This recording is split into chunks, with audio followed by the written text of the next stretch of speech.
Aujourd'hui, à Comment c'est fait? Le chocolat. Le chocolat. Qui n'a jamais goûté au chocolat? Quand on est petit, on préfère le chocolat au lait. Puis c'est le noir sucré. Et enfin, quand on se sent assez solide, c'est le chocolat amer. Le vrai, diront les grands amateurs, qui ne mangent que le pur, sans sucre. Une chose est sûre, personne n'est indifférent à ce délice des dieux qui fond dans la bouche et qu'on mange à la tonne. Les délicieuses pièces en chocolat sont fabriquées de chocolat fondu qu'on coule dans des moules. Les maîtres moules sont d'abord faits de bois ou de plâtre de Paris. Puis, on en produit des copies en époxy.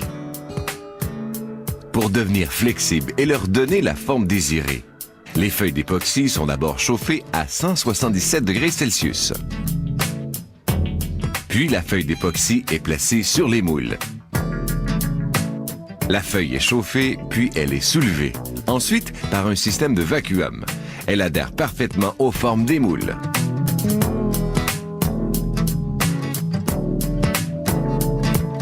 On voit bien ici l'époxy adhérer au maître moule. Le plastique, encore chaud et malléable, doit être refroidi. On emploie un jet d'air comprimé pour abaisser sa température.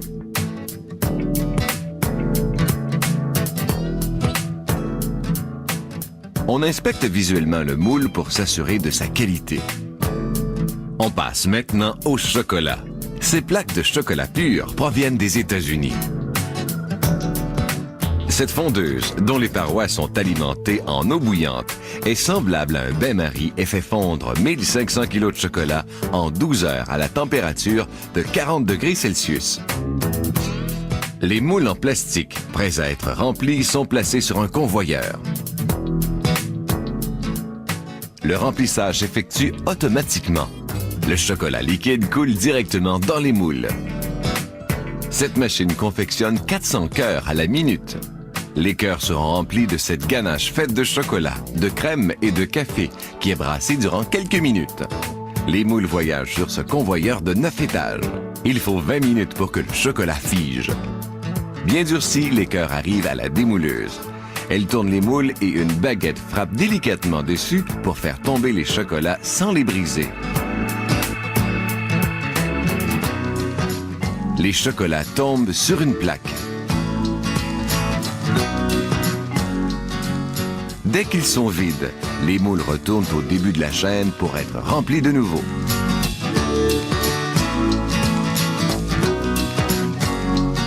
Durant leur transport, les chocolats terminent de refroidir et de durcir.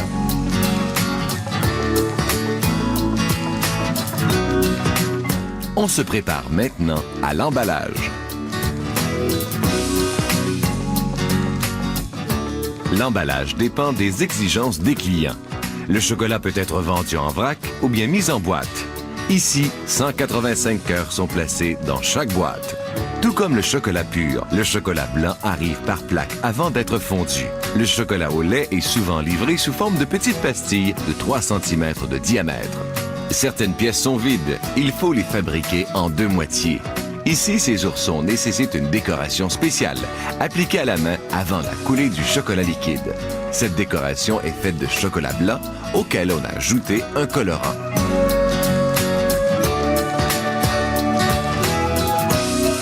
En 1 heure, on fabrique 1200 oursons. On les fabrique en joignant ensemble 2 moitiés vides faites de chocolat. Cet ensemble est réalisé par une machine rotative réfrigérante. Cette machine tourne les moules à 360 degrés sur 2 axes et soumet le chocolat à des vibrations qui empêchent la formation de bulles d'air. Les chocolats tournent durant 5 minutes avant d'être acheminés sur le convoyeur de refroidissement, où ils y resteront pendant une période de 20 minutes.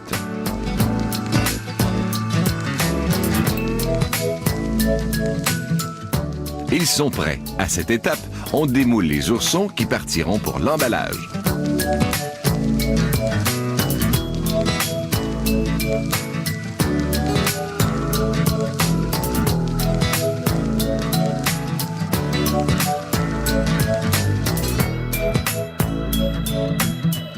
Chaque année, cette entreprise confectionne 500 tonnes de chocolat pur. Des milliers de produits sont fabriqués à partir de 400 moules différents Disponible dans des tailles diverses.